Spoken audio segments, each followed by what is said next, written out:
A partir deste momento, estaremos transmitindo para a comunidade espírita de Ponte Nova e região, palestra realizada por Antônio Henrique, com o tema A Parábola do Bom Samaritano, do Paz e Renovação.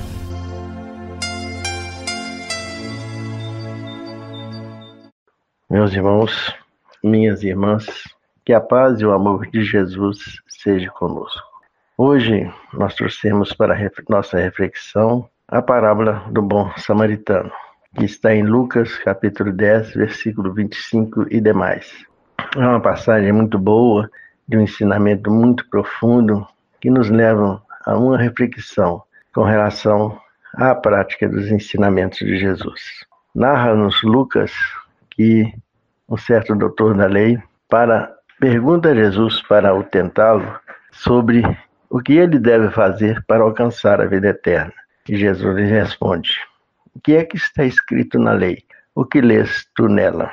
E ele responde a Jesus: amarás ao Senhor teu Deus de toda a tua alma, de todo o teu coração, de toda a tua força, de todo o teu entendimento, e ao próximo como a ti mesmo. Jesus lhe responde: dissestes bem, faze isso e viverás. Mas ele, tentando justificar-se, pergunta a Jesus: mas quem é meu próximo? E Jesus então lhe conta que um certo homem descia de Jerusalém para Jericó, quando caiu em mãos de assaltantes, que o despojaram, o despiram, bateram nele e o deixaram meio morto. Acontece que por aquele mesmo caminho descia um sacerdote e, vendo-o ali caído, passou ao largo. Um levita também, que descia, vendo-o ali caído, também passou ao largo. Mas um samaritano, que seguia a viagem, vendo-o, cuidou dele, teve compaixão dele, cuidou dele, atando-lhe as feridas, derramando sobre elas azeite e vinho, colocando-o em seguida sobre sua cavalgadura e levando-o até uma hospedaria, onde tratou dele. No dia seguinte, deu 2 denários ao hospedeiro e disse-lhe: cuide dele, e tudo que gastardes a mais, eu vos restituirei quando retornar. Pergunta então Jesus ao doutor da lei: qual dos 3 lhe pareceu o próximo daquele que estava caído? E o doutor da lei lhe responde: aquele que agiu com misericórdia. Jesus então lhe diz: vá tu e faze o mesmo. Olha que ensinamento maravilhoso. Desde o princípio da narrativa de Lucas, quando ele fala de um certo doutor da lei, né? Jesus fala, um certo doutor da lei. Não tem nome, não há nome de ninguém, apenas um doutor da lei. E quem eram os doutores da lei naquela época, né? Já é do nosso conhecimento, eram aqueles que eram os guardiões das leis mosaicas, eram os guardiões do Antigo Testamento, né? E que ensinavam nas sinagogas, pregavam nas sinagogas, exigiam o cumprimento das leis.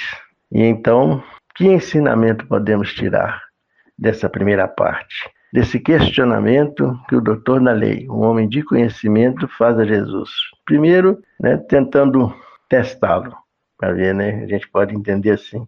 Vamos ver se ele realmente entende das coisas. Mas muito mais que isso, meus irmãos, o grande ensinamento dessa primeira parte é o que estamos fazendo com os conhecimentos que nós recebemos. Essa primeira parte vem nos dizer que não é interessante para a gente ter só conhecimento. O que nós temos e o que nós mais vemos, né, são pessoas, irmãos nossos, que detêm um grande conhecimento. Tem os versículos, os capítulos da Bíblia, a lei divina, todos decorados. A grande maioria de nós é assim, né? Nós temos os versículos da Bíblia, os capítulos, todos decorados. O primeiro mandamento da lei divina, né? Nós até resumimos, né? Agora é amar a Deus sobre todas as coisas e ao próximo como a si mesmo. Fazer ao próximo aquilo que gostariam que fizesse a nós mesmos. Nós temos isso decoradinho, mas não os praticamos. Não colocamos em prática esses ensinamentos. E esse primeiro momento vem nos dizer que não adianta a gente ficar decorando, frequentando essa ou aquela religião, esse ou aquele templo religioso, ouvindo, decorando, se não colocamos em prática, se não deixamos que esses ensinamentos adentrem dentro da gente. É muito importante, gente, que a gente não entre na religião, mas sim que a religião adentre dentro de nós. É muito importante deixarmos o nosso coração aberto para que os ensinos do Mestre adentrem dentro da gente. E àquela época, e até os dias de hoje, o que mais vemos são coisas decoradas, ensinos decorados, mas a prática é muito, mas muito pouca mesmo. E a segunda parte, que é a parábola em si, ela nos remete, nos chama atenção para os julgamentos que nós fazemos, nos chama atenção para que devemos ter indulgência e benevolência para com todos, não devemos fazer julgamentos, né? Jesus coloca que um homem descia de Jerusalém para Jericó. Um homem, não tem nome, não fala que vida é que ele levava, se ele era bom, se ele era ruim, nada. Apenas um homem descia. Nós temos conhecimento de que Jerusalém era uma cidade espiritualizada e que Jericó, uma cidade portuária, de grande comércio, de uma vida muito agitada, onde havia também muitas festas, muitas bebedeiras. Mas esse homem descia de Jerusalém para Jericó. E aí, muitas vezes, na nossa imaginação, nós pensamos assim, ele estava descendo, devia ser alguém rico, devia ter feito alguma coisa para os ladrões ter chegado perto dele. Mereceu apanhar, né? A gente faz o julgamento. Mas Jesus não fala nada disso, só fala que um homem desceu. E aí vem a parte mais importante que nós julgamos mesmo, que é com relação ao sacerdote e ao levita. Quando a gente ouve essa parábola pela primeira vez, ou mesmo segunda, terceira, a gente sempre pensa a mesma coisa. Nossa, mas o sacerdote, um homem religioso, um homem de Deus, não parou, não cuidou daquele que estava caído. O levita também, um homem, um servo de Deus também, não parou, passou ao largo. Esse é o julgamento que nós fazemos dessas pessoas, sem saber o motivo pelo qual eles não pararam. Apenas julgamos pela aparência deles, pela palavra que Jesus disse, sacerdote e levita. É o que importa para nós. Nós julgamos, né? Mas por que será que o sacerdote e o levita não pararam? Qual o motivo que os levou a fazer isso? Aí a gente vê, né, que não adianta só o conhecimento. Não adianta só você orar, você falar, você pregar. A prática é muito mais importante. A cada qual segundo suas obras, né? E os dois perderam a oportunidade ali naquele instante de auxiliar o próximo. Outras oportunidades devem ter vindo na vida deles, sim. E a gente, né, crê que eles devem ter agido de outra forma. Mas o acontecido ali nos remete à nossa própria vida. Será que nós estamos socorrendo também as pessoas que estão caídas pelas ruas? Ou será que nós ficamos na janela da nossa casa, olhando alguém que está caído do outro lado da rua e observando quem será que vai parar para cuidar daquela pessoa? Estamos lá na nossa janelinha, escondidinho, só observando. Vamos ver quem vai parar. E julgando as pessoas que estão passando. Olha lá, acabou de sair da igreja, não parou. Nossa, acabou de sair de uma palestra pública no centro, também não parou. Que isso?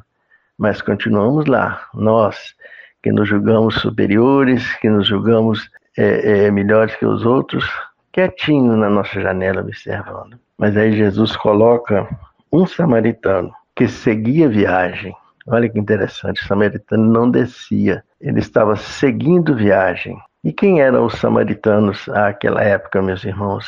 Eram consideradas pessoas heréticas, pessoas de má vida, que não praticavam os ensinamentos judaicos, que pensavam diferente dos judeus. E os samaritanos realmente, eles tinham uma visão diferente de Deus, uma compreensão mais profunda dos ensinamentos de Deus, também da prática. Eles colocavam a mão na massa, né?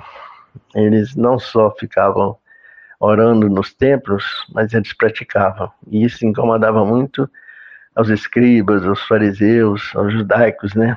A forma de vivência e de entendimento dos ensinamentos daquela época.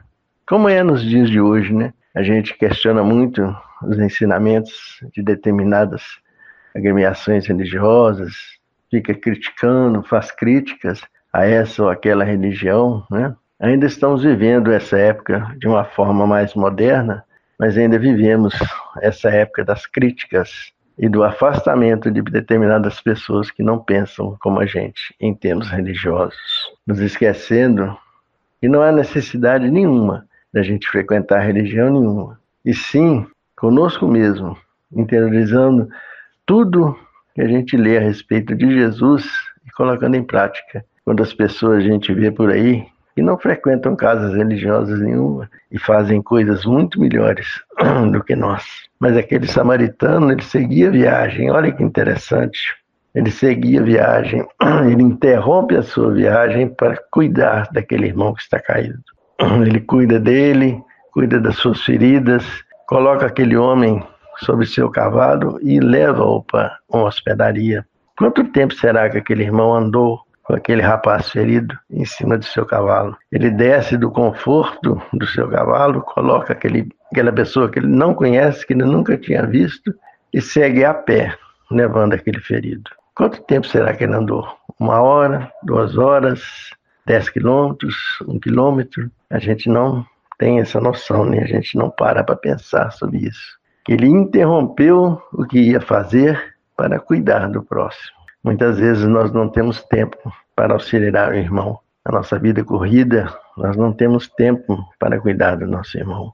E esse é o grande ensinamento dessa parábola, meu amigo, que a gente tem que dedicar tempo ao nosso próximo, não importa quem que ele seja. Está na hora, meus irmãos, de nós sairmos da janela da nossa casa, abrir a nossa porta, atravessar a rua e cuidar daquele irmão que está caído do outro lado. Nós, meus irmãos, estamos praticando realmente os ensinamentos de Jesus, nós estamos colocando em prática todos esses ensinamentos que nós temos recebido no nosso dia a dia, a cada momento. A todo instante, a todo momento, nós temos uma oportunidade de fazer o bem. A todo instante, a todo momento, nos é dada uma oportunidade de auxiliar o próximo. Mas será que nós já sabemos quem é nosso próximo? Ou apenas ainda pensamos que o próximo é aquele que está dentro de casa, o próximo é aquela pessoa que pensa como eu, o próximo é minha mãe, é meu pai? Aquelas pessoas que estão lá nas penitenciárias, nós os consideramos como próximo nosso? Aquelas pessoas que ainda tomam decisões equivocadas no caminho do mal, nós os consideramos como nosso próximo? Aqueles irmãos que estão pela sarjeta da vida, pelas ruas, drogados, infelizmente, levados pelo vício do álcool, da droga, nós os consideramos como nossos irmãos? Ou são pessoas que não merecem a nossa atenção? É nesse momento, nessa parábola, que Jesus nos chama atenção para isso, para cuidarmos daqueles que estão decaídos, para termos atenção àqueles irmãos que estão fraquejando na vida, olhando para eles com mais carinho, com mais atenção. Muitas vezes a gente não para na rua para socorrer alguém ou para dar atenção a alguém com medo de ser um assaltante, com medo de ser assaltado, né? A gente passa sempre ao largo. Sempre temos um motivo. A caridade, meus irmãos, ela é muito mais ampla do que a gente pensa, né? Dar uma esmola é muito fácil. Você enfia a mão no bolso, tira uma certa quantia de dinheiro para se livrar daquela pessoa, para que ela vá embora. Mas a caridade moral, a caridade que reergue uma pessoa, aquela que você faz com o coração, que você dedica o tempo no auxílio, no amparo daquela pessoa, essa é que é a mais importante, essa é que é a mais difícil de nós fazermos. E o samaritano, ele fez isso. Ele interrompeu o seu caminhar, interrompeu aquilo que iria fazer para dar assistência àquele que estava necessitado. Que possamos, meus irmãos, refletir e muito sobre esse ensinamento de Jesus, fazer uma grande reflexão sobre o que estamos fazendo com todos os ensinamentos que temos recebido. Fazemos uma avaliação nossa se nós já estamos realmente praticando esses ensinamentos ou apenas estamos vivendo aparentemente como pessoas religiosas. Já estamos, meus irmãos, seguindo realmente o Cristo? Será que nós já estamos seguindo Cristo, meus irmãos? Pensem bem nisso. Essa é uma grande reflexão para os dias vindouros, né? Sobre como é a minha vida religiosa. Eu já estou deixando os ensinamentos de Jesus adentrarem para dentro de mim ou não? É o que pesa sobre nós, né? É o que pede essa parábola. O que estamos fazendo com os ensinamentos que estamos recebendo? Como estamos tratando? Que a paz e o amor de Jesus seja conosco e que possamos no nosso dia a dia não perdermos as oportunidades da prática do bem, da prática do amor, da prática da caridade. Como diz o nosso irmão Kardec, no Evangelho segundo o Espiritismo, né, que fora da caridade não há salvação. A salvação não está em frequentarmos esse ou aquele ou aquela religião, ou aquele templo religioso. A salvação, a alegria, a felicidade, a vida eterna se encontra na prática da caridade, na prática do bem. Jesus nos disse que veio para que tenhamos vida e vida em abundância. E a vida em abundância, ela está atrelada à prática do bem, do amor e da caridade. Jesus possa nos dominar hoje e sempre. Agradeço a todos pela atenção e pela oportunidade que foi me oferecida. Que a paz e o amor de Jesus seja com todos, hoje e sempre. Que assim seja.